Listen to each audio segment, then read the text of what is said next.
Desde que Melina e Akunin entraram em minha narrativa, perdi completamente a autonomia sobre os meus deslocamentos, no espaço e no tempo. Não me pergunte como isso acontece, mas é maravilhoso. Numa noite fria e de intensa neblina, por exemplo, eu me vi com ela em Glasgow, na Escócia. Estávamos às voltas com um padre francês de nome Urbain Grandier, o qual tinha um passado de histórias com o demônio. Ele viveu no convento de London, no início do século XVII. Grandier falou dos 7 anjos do inferno, que acompanharam Lúcifer na luta contra Deus. Chamava-os príncipes, uma invenção de um bispo alemão de nome Peter Bimsfeld, no século XVI. Meu interlocutor não escondia a inveja do bispo, pois foi ele quem associou cada um dos demônios a um pecado capital. A luxúria era coisa de Asmodeus. A preguiça associou-se a Belfegor e a gula a Beuzebu, enquanto Leviatã ficava com a inveja, Mammon com a ganância e Lúcifer, obviamente, com a soberba. Grandier tinha desejos sexuais quase incontroláveis.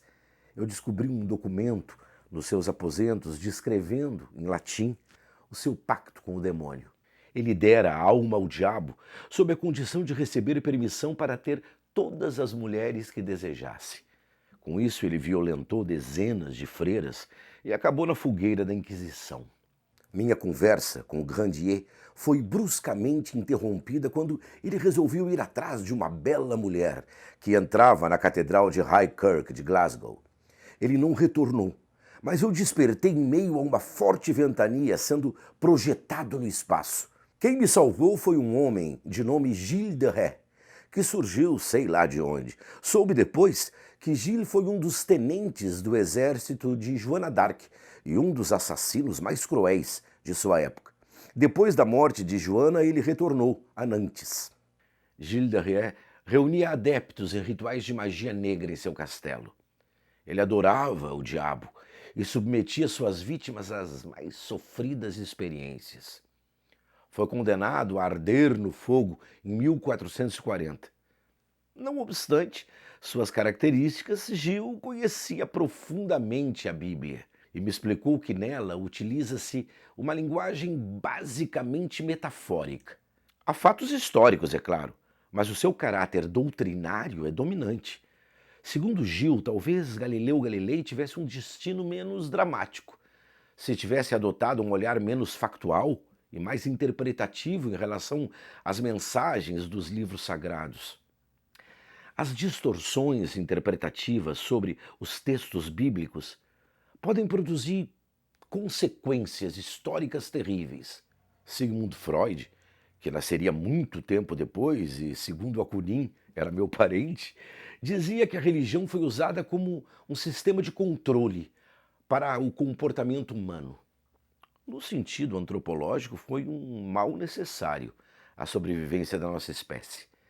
A repressão ao incesto e o estímulo à procriação entre indivíduos não relacionados garantiram maior visibilidade e sobrevivência ao Homo sapiens.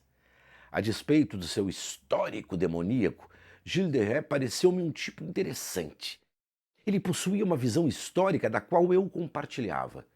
Dizia, por exemplo, que estudar a história da religião era como estudar a própria história. A Idade Média foi um período de vida e valores sacros. Tudo remetia a Deus. As universidades mais antigas da Europa vieram da religião. Raríssimas eram totalmente laicas, talvez as mais recentes. Basta olharmos para as grandes universidades e veremos que tiveram grande influência da Igreja. Foi dentro das igrejas que surgiu a sistematização do conhecimento, as primeiras bibliotecas e depois as universidades. As primeiras universidades foram criadas em Bolonha, ao final do século XI, e logo depois em Paris, e tinham como alicerces 3 faculdades: teologia, filosofia e ciências naturais, ou seja, Deus, o homem e a natureza. A elas unem-se por força da necessidade as escolas de medicina, pois cuidar e entender das doenças e do sofrimento era fundamental à sobrevivência, e de direito, pois as organizações humanas precisavam de regras sobre a vida social e a propriedade. É curioso que até hoje, em muitas universidades europeias, persista o termo École de Médecine e não faculdade. Um exemplo da influência religiosa no surgimento das universidades é a de Oxford. Os seus colégios foram denominados com nomes de ícones religiosos, como Magdalene, Christ Church, Corpus Christi, St. John e outros. Gil era muito inteligente e ele me explicou os problemas centrais da história. O principal é que ela lida com acontecimentos. E há sempre alguém que conta o que se passou. E isso contamina a verdade, pois traz a interpretação dos fatos de quem sabe o que aconteceu depois. O melhor seria, segundo ele, que o narrador mantivesse um distanciamento do fato, de modo que o seu conhecimento sobre o que aconteceu não interferisse no seu julgamento. E isso é quase impossível, é o que chamamos anacronismo. A consciência inexorável de que quem conta o fato sabe o que aconteceu depois. E isso é crítico para a relativização da verdade histórica. Ele me propôs que olhasse para a história como quem brinca com um globo terrestre, olhando sempre para cada ponto, o fato, imaginando-o como a convergência de um meridiano e um paralelo. O ângulo de observação seria um meridiano, o qual veria o fato com o olhar da política, economia, religião, sociedade e assim por diante. Ao mesmo tempo, há o paralelo, com seus níveis de realidade e duração, partindo de sua estrutura, conjuntura e o fato em si. O historiador deverá chegar até o fato, pois ele é a essência de tudo. E os acontecimentos devem ser analisados através desses dois olhares. Acunim começou a falar que Gil poderia ser meu parente, mas calou-se e nunca mais tocou no assunto. Sem que eu pudesse imaginar, eu fui catapultado à cidade de Gênova, na Itália, pelo mesmo canhão que o turco Mehmed mandou que os húngaros construíssem para a tomada de Constantinopla em 1453. Por um erro de balística, eu fui lançado aos céus com 37 graus de inclinação à direita, sendo jogado aos primeiros anos do século XIX, onde eu encontrei Niccolo Paganini, o compositor italiano que revolucionou a arte de tocar violino. Paganini executava o seu Capricci número 24, rápido, virtuoso, intenso. Mas, para minha surpresa, ele estava sentado numa carruagem com o formato de uma abóbora. Ele queixou-se depois para mim, com voz de criança, que o seu pai o forçou a estudar violino por horas a fio. Do contrário, sofreria os mais severos castigos. Anos depois, ele passou a ser chamado violinista diabólico, por seu aspecto cadavérico, os dedos longos, consequência de uma doença degenerativa, que lhe dava uma imagem fantasmagórica. Despedi-me do músico com lágrimas nos olhos. Quem surgiu novamente num dos meus sonhos eróticos foi Melina. Ela acariciava as minhas costas com a ponta das unhas dos seus longos dedos. Depois untou-me a pele com uma espécie de gel sagrado. Eu perguntei-lhe o que aquele ritual simbolizava. Ela explicou-me que há na religião elementos alegóricos de ligação entre Deus e os homens. A unção é uma cerimônia muito antiga. Consiste na colocação de óleos sagrados no corpo dos humanos eleitos por Deus. Isso era reservado simbolicamente aos reis, sacerdotes e profetas, dando-lhes um caráter divino, de maior proximidade ao Senhor. Notei que a mão direita de Melina era muito delicada, mas havia um dedo extra, ou seja, eram ao todo 6. Ela era polidáctila. Eu senti um calafrio. Na Idade Média, dedos e mamilos extras eram muitas vezes associados ao demônio. Dizia ela que muitas vezes os homens haviam usado indevidamente os ensinamentos bíblicos e até deturparam suas mensagens em nome de interesses escusos. Um exemplo é o que ocorreu na passagem sobre Noé e a condenação dos descendentes de seu filho Cã a serem escravos para sempre. A maldição é descrita no livro do Gênesis, no Antigo Testamento. Noé teria ficado nu ao se embebedar com vinho. Cã, seu filho mais novo, viu o pai sem roupas, o que era pecado. Ele conta aos seus irmãos, Sem e Jafé, que comentam com o pai. Noé não pune o filho, mas lança uma maldição aos seus descendentes, os filhos de Cã, que seriam para sempre servos dos servos. Essa passagem bíblica propiciou uma interpretação errônea e racista sobre uma suposta legitimação divina para a escravização dos negros africanos. Vejam vocês o ridículo. Era como se houvesse um precedente bíblico que autorizasse a exploração violenta do corpo do outro para benefício próprio. Viria daí um dos germes da política escravagista, utilizada por séculos, sobretudo na transferência forçada de negros escravizados para a América. A escravização dos negros africanos trouxe enormes lucros tanto para a Igreja Católica como para a protestante.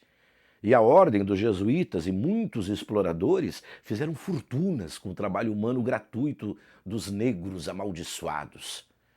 Melina mencionou uma tela do início do século XX do pintor espanhol Modesto Brocos, na época radicado no Brasil, feita pouco depois da abolição da escravatura e da instituição da República. A obra alude ao mesmo episódio bíblico e o título é A Redenção de Cam. Ela ilustra a chamada política de branqueamento que o Brasil adotou na época. A mão de obra escrava negra, até então o maior vetor da economia dos portugueses na América, com a abolição passou a representar para as classes mais abastadas a incômoda imagem do passado e do atraso. A solução foi misturar a população negra com a branca, para clareá-la. A tela é uma representação visual dessa tese, em minha opinião, ridícula. O médico e diretor do Museu Nacional, João Batista de Lacerda, no Congresso Universal das Raças, que foi realizado em Londres em 1911, cita a pintura para ilustrar um artigo sobre o sucesso da política de branqueamento. Lacerda dizia que negro passaria a ser branco na terceira geração, pelo cruzamento de raças. O quadro mostra uma senhora negra, descalça, provavelmente uma velha escrava, erguendo as mãos e olhando para o céu. Ela tem ao lado a filha com o tom de pele mais claro, carregando seu bebê branco nos braços. À sua direita, um homem com traços europeus. Este seria o seu esposo e pai da criança. 3 gerações eram necessárias para o Brasil branquear a população, ou seja, tornar o negro invisível. Melina lembrou a história de um próspero fazendeiro negro de Minas Gerais, que foi também um banqueiro nos tempos do Império, de nome Francisco Paulo de Almeida. Como ela o conheceu, eu prefiro que você não pergunte. Mas Francisco era um negro, dono de imensas fazendas de café, centenas de escravos, palácios, estradas de ferro, e recebeu um título de barão, concedido pelas mãos da princesa Isabel, na metade do século XIX. Seu espírito, contudo, sofria de uma tortura permanente, por ter sido dono de escravos, sendo ele negro. Ele confessou que possuía um patrimônio de 700 mil contos de réis e era de um arraial próximo a São João del Rei, em Minas Gerais. Seu pai era um comerciante, sua mãe uma escrava, de nome Paulina. Ele contou ter conversado com Martim Lutero dentro da sepultura do líder da Reforma, em Eisleben, na Alemanha.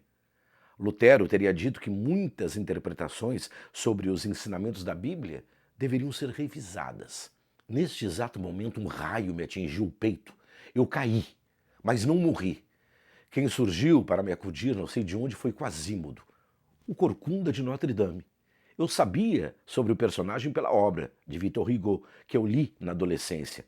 Eu sou grato ao escritor, pois foi assim que me apaixonei pela linda catedral pré-renascentista de Paris. Na obra, Quasímodo nasceu deformado e, por esta razão, a família o abandonou. Ele cresceu escondido do mundo e trabalhava como sineiro da Catedral de Notre-Dame, por ordem do arcebispo. Outra personagem era Esmeralda, uma cigana que dançava em frente à igreja. É certo que o bispo sentia-se intimamente atraído por ela. Sendo assim, ele ordena que Quasímodo a sequestre. Nestas idas e vindas, o corcunda apaixona-se secretamente por ela. Esmeralda vem a ser salva pelo tal Febo, um soldado por quem ela depois se apaixona. Rejeitado, o bispo o mata, acusando Esmeralda. Mas Quasímodo, que é apaixonado por ela, esconde-a na igreja. Infelizmente, ela é capturada e executada a mando do bispo, no topo da catedral. Furioso, o corcunda joga o bispo do telhado e desaparece. Tempos depois, seu corpo ressurge junto ao túmulo de Esmeralda. Melina reapareceu para contar que a Bíblia foi traduzida a partir do ano 250 a.C., quando o Antigo Testamento hebraico foi passado para o grego. É a chamada Septuaginta, utilizada até hoje. Ela leva esse nome por ser a versão da Bíblia hebraica, traduzida por 72 rabinos. O termo vem do latim, significa 70. Daí o número romano LXX, que a acompanha. Desde o século I é esta a forma clássica da Bíblia hebraica, que os cristãos de língua grega usavam, e serviu para as traduções feitas depois. A propósito, ao mencionar os tempos de Alexandre o Grande, em que já se utilizava a Septuaginta, foi Akunin que apareceu do nada. Nosso investigador russo pediu a palavra para afirmar em voz alta, para quem quisesse escutar, que este importante personagem da história universal poderia ser antepassado da minha mãe. Eu agradeci emocionado. E Melina prosseguiu com a sua narrativa, lembrando que a Septuaginta já era adotada no tempo de Alexandre. Ela falou que os seus exércitos haviam passado pela região da costa leste do Mar Báltico. Nessa parte do norte da Europa, por onde hoje seria a Estônia, Letônia e Lituânia, o grande conquistador teria fecundado várias vezes uma moça belíssima, de olhos iguais aos da minha avó Clara. Vinha daí meu parentesco com Alexandre o Grande. A Septuaginta era respeitadíssima nos tempos antigos. Fílon, de Alexandria, se referia a ela como uma inspiração divina. Ele foi um dos mais renomados filósofos do judaísmo helênico e interpretava a Bíblia utilizando-se de elementos da filosofia de Platão. Fílon falava que a fé judaica e a filosofia grega coincidiam na busca da verdade. Ele era outro que Akunin jurava ser meu parente. Seu perfil, encontrado em materiais arqueológicos, indicava, segundo o russo, fortemente essa possibilidade. A Septuaginta sofreu muitas traduções, inclusive para a Hexapla de Orígenes. Hexapla, ou sextupla, em grego, era uma edição da Bíblia organizada pelo grande Orígenes de Alexandria. Orígenes viveu no século II d.C. e foi um dos maiores teólogos e escritores do começo do cristianismo. Com ele inicia-se o diálogo entre a filosofia e a fé cristã. Segundo Akunin, Orígenes também seria meu antepassado. Ao ouvir sobre esses possíveis parentescos, eu fiquei estonteado. A Hexapla do meu parente Orígenes era composta de 6 versões diferentes da Bíblia, apresentadas simultaneamente. A compilação apresentava um original em hebraico. Havia a chamada Secunda, transliterada para os caracteres gregos. Continha também uma terceira versão, feita por Áquila de Sinope, tradutor turco, seguidor de Rabi Akiva, e uma quarta versão produzida por Símaco, o Ebionita. Esta é uma versão grega do Antigo Testamento, do século II. Existia ainda uma quinta versão modificada da Septuaginta, feita por Teodócio, um acadêmico grego e judeu, provavelmente meu parente, segundo Akunin, que vivera em Éfeso pelos idos de 150 d.C.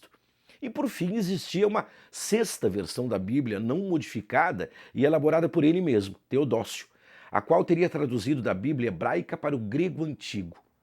Com isto chegamos a 6 versões da Hexapla. Quasímodo, assim como veio, partiu. Em quais circunstâncias eu não sei. Mas por efeito de algum alucinógeno que Melina adicionou ao copo de leite de ovelha que compartilhamos, ela me fez subir num tapete voador, igual aos das 1001 Noites. Fomos à Suméria, ao sul da Mesopotâmia, no território onde estaria localizado hoje o Iraque e o Kuwait, mas há alguns milhares de anos. Visitamos a casa de Uz, que era o primogênito de Milca, mulher de Naor, irmão de Abraão, no Antigo Testamento. Milca cedeu-me a cópia de um documento antigo no qual haveria referências que consideravam falsa a afirmação de que Paulo de Tarso era um apóstata, ou seja, um indivíduo que renunciou à sua fé. Hus foi taxativo em afirmar que Paulo foi um dos mais influentes escritores do cristianismo primitivo e nada tinha de apóstata.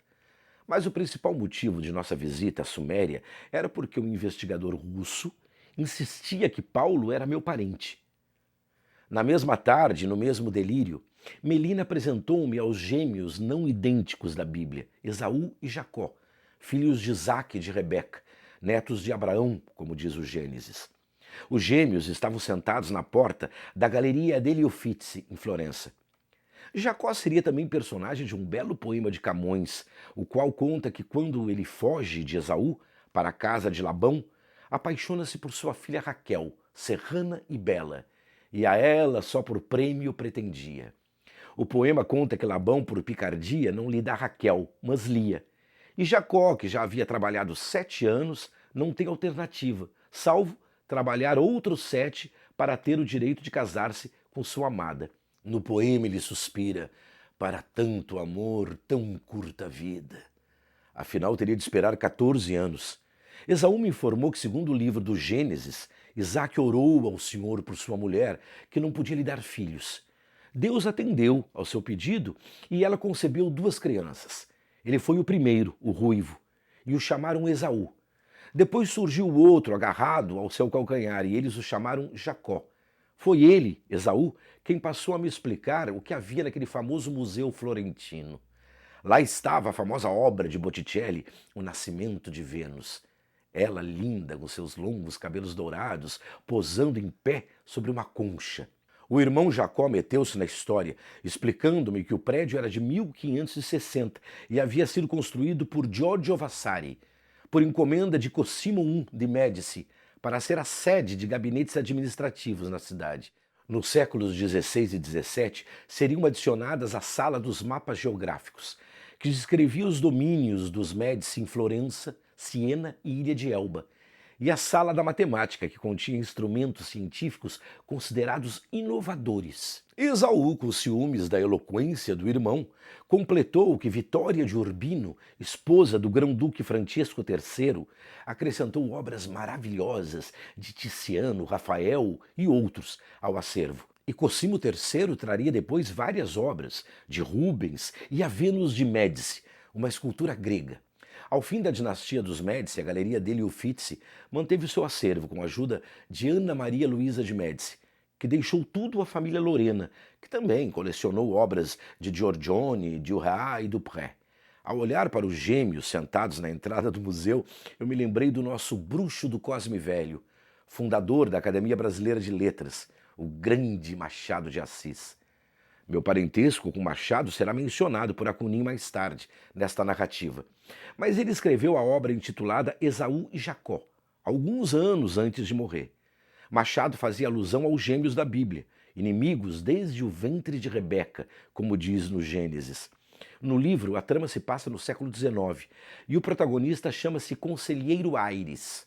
Ele é narrador e personagem da história de uma família burguesa, da qual era amigo e conselheiro. Como já disse a vocês, eu contarei sobre o livro mais por vaidade do que qualquer outro motivo. Ocorre que às escondidas as irmãs Natividade e Perpétua vão ao Morro do Castelo, no Rio de Janeiro, fazer uma consulta espiritual com uma cabocla conhecida.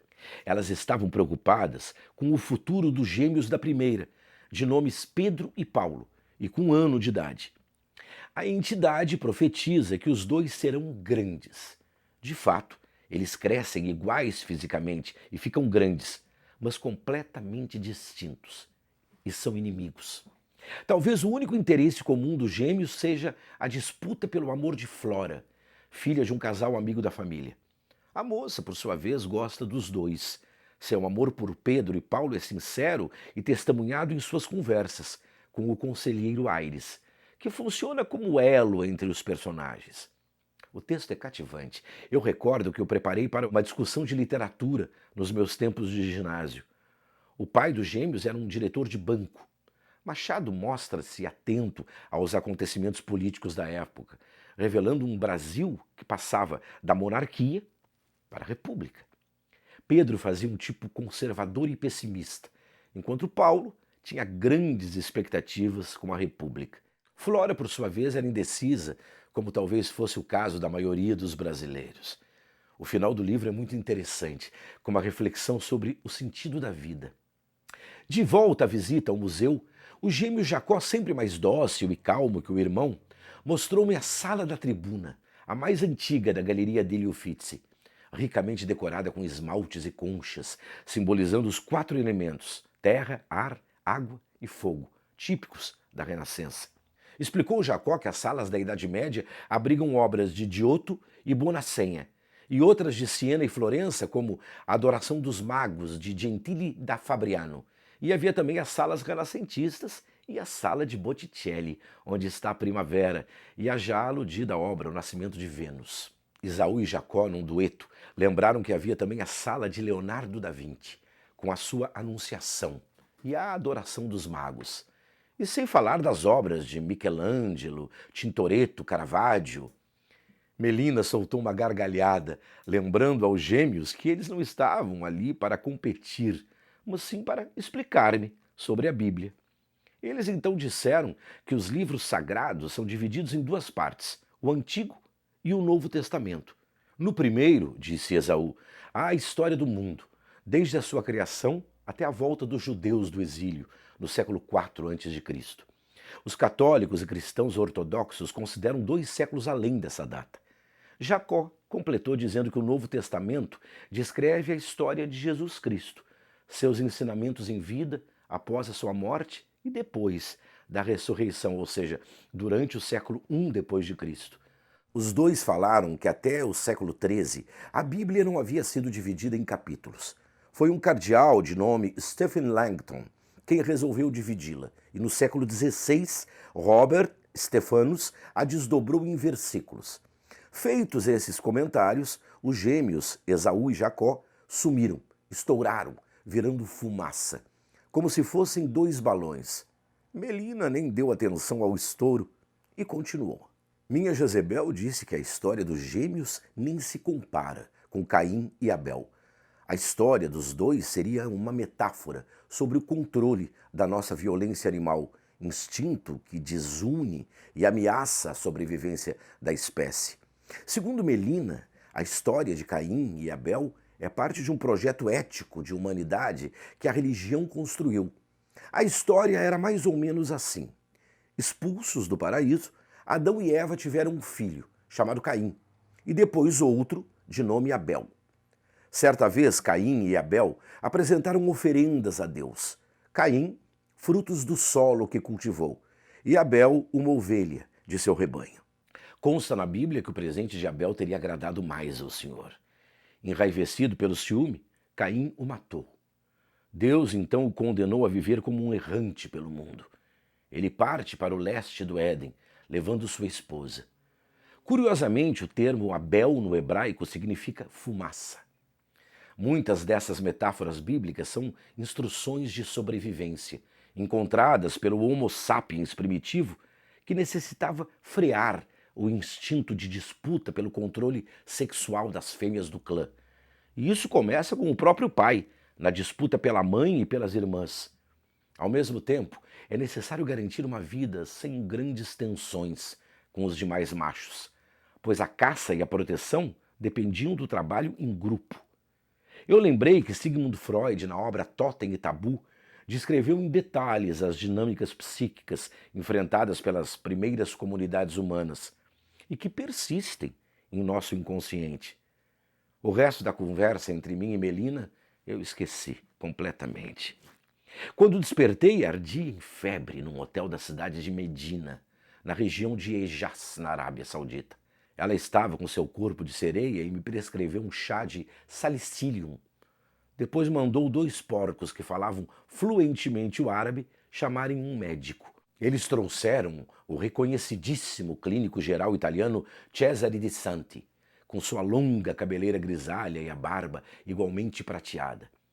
Visivelmente envergonhada, Melina mergulhou dentro de minhas cobertas. O nome de Iblis, usado pelos muçulmanos no Corão para se referirem ao demônio, veio então na minha mente. Fazia meses que estas imagens não apareciam. De Santi examinou meu corpo e palpou minhas axilas e virilhas. Recomendou que eu as deixasse em total repouso. Seu diagnóstico era excesso de uso, devido aos voos extenuantes do dia anterior. Melina e eu havíamos voado pelos céus de Biscaia, no País Basco. Era a região onde os nazistas bombardearam de modo implacável a cidade de Guernica, em 1937. Foi durante a Guerra Civil Espanhola.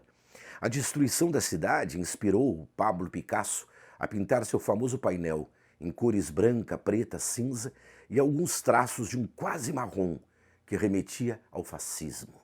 O pintor espanhol produziu um retrato de como ficou Guernica após o bombardeio, com restos de seres humanos espalhados por todo lugar. Um oficial nazista indagou de Picasso: "Foi você quem fez isso?" E ele respondeu: "Não, foram vocês." Ao ouvir o diagnóstico de Dissante, Melina sorriu, lembrando também o que havia feito comigo sem que ninguém soubesse.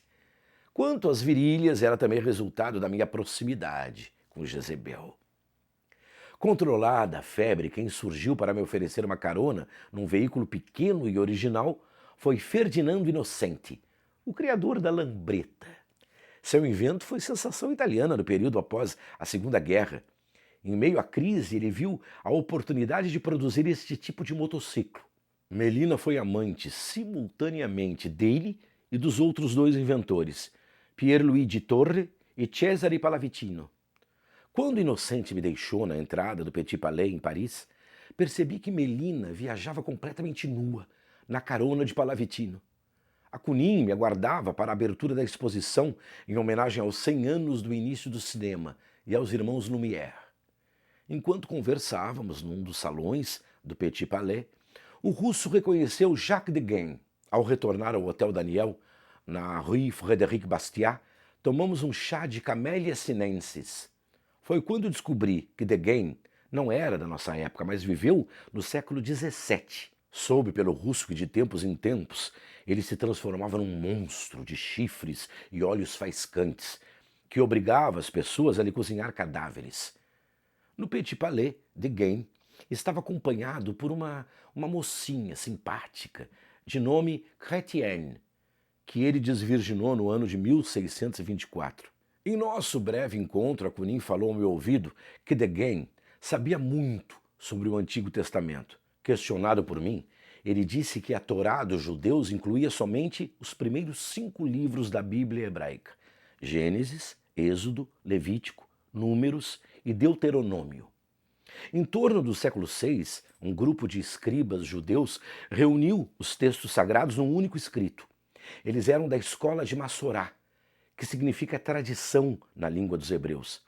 Examinaram todos eles e os compararam entre si. O resultado chamou-se texto massorético. Encerrada a discussão, adentrou no lobby do hotel o grande navegador português Vasco da Gama. Ele, que no final do século XV comandou a grande expedição que partiu dos mares portugueses em busca de um novo caminho para as Índias, uniu-se à nossa conversa. Era de lá que vinham as especiarias, os tecidos e as pedras preciosas que a Europa cobiçava. O descobridor lusitano veio ao convite de Melina para viajar conosco a outros lugares. Nossa aventura alternava viagem por mar, terra e ar, o que para mim era formidável. Vasco dirigia um enorme balão de gás. O dirigível era um equipamento colossal que nem era de sua época. Na parte central soprava um gás que eu descobriria depois chamar-se hélio e que fazia o balão subir. Quem o teria emprestado ao navegador português foram os irmãos Montgolfier, que nasceriam somente no século XVIII. O balão causou ciúme em outros 2 personagens. O primeiro era Jacques Charles, que produziu um veículo igual com outro gás, o tal hidrogênio, e viajava pelos arredores de Paris. O outro atendia pelo nome de Joseph Gay-Lussac e não entrou na nossa história. Vasco da Gama sabia que surgiriam no início do século XX os conhecidos Zeppelins e sonhava viajar neles, levando os reis de Portugal e a corte, mas na época ainda não era nascido. E foi sorte, porque no ano de 1937 o Hindenburg explodiu, encerrando a carreira dos tais balões dirigíveis, tão belos de olhar, mas muito perigosos de navegar.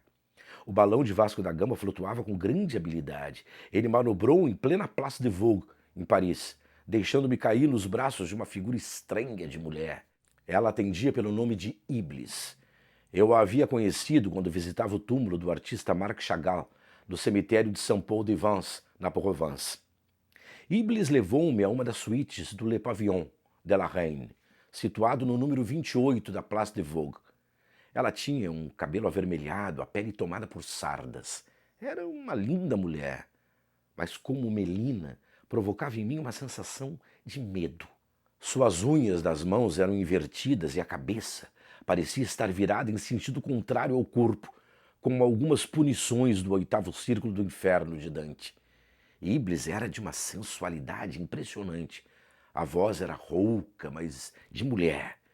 O interessante é que no Corão, por alguma razão, os muçulmanos a chamavam de demônio. E eu até entendi o porquê. Ela me brindou com o convite mais inusitado da minha vida. Compartilharmos um cálice de sangue de cabra, frio, à meia-noite, na parte mais alta da Torre Eiffel. Do alto da torre, me falou que nas escrituras védicas do hinduísmo, ela equivaleria aos asuras, os demônios que se contrapunham aos devas, os anjos bons. Disse também que o termo demônio vem de daimon, espírito da religião grega, que podia ser bom ou mau, mas a Bíblia adotara-o sem dúvida como força maligna. Não sei se foi pelo cálice de sangue de cabra, mas Iblis transformou-se lentamente numa cobra, de coloração entre o verde e o lilás. E começou a falar que os hebreus chamavam o demônio de Satã, que é inimigo no hebraico. Os árabes diziam Shaitan. A cobra me contou também que a palavra diabolos era outra forma de se chamar o demônio, com o sentido de difamador ou desagregador. Acabamos deitados numa banheira enorme. Ela então me explicou sobre a figura do Beelzebu, o senhor das moscas em hebraico, nome de um deus de uma antiga religião da Palestina. E completou que Belial era o príncipe das trevas, termo derivado de Belili, uma deusa mesopotâmica. Iblis resumiu o assunto explicando que no Gênesis o diabo é a própria serpente. Ela, a serpente, equivaleria ao grande dragão vermelho, o demônio do Apocalipse. E ambos eram iguais ao espírito imundo do Evangelho de São Marcos e o espírito da mentira de São Paulo. A explicação dos demônios me cansou muito a ponto de eu adormecer nos braços de uma Iblis que era novamente mulher. Mas logo depois ela se transformaria num horrendo réptil esverdeado que rastejou lentamente até um buraco que havia entre o piso e a parede e sumiu.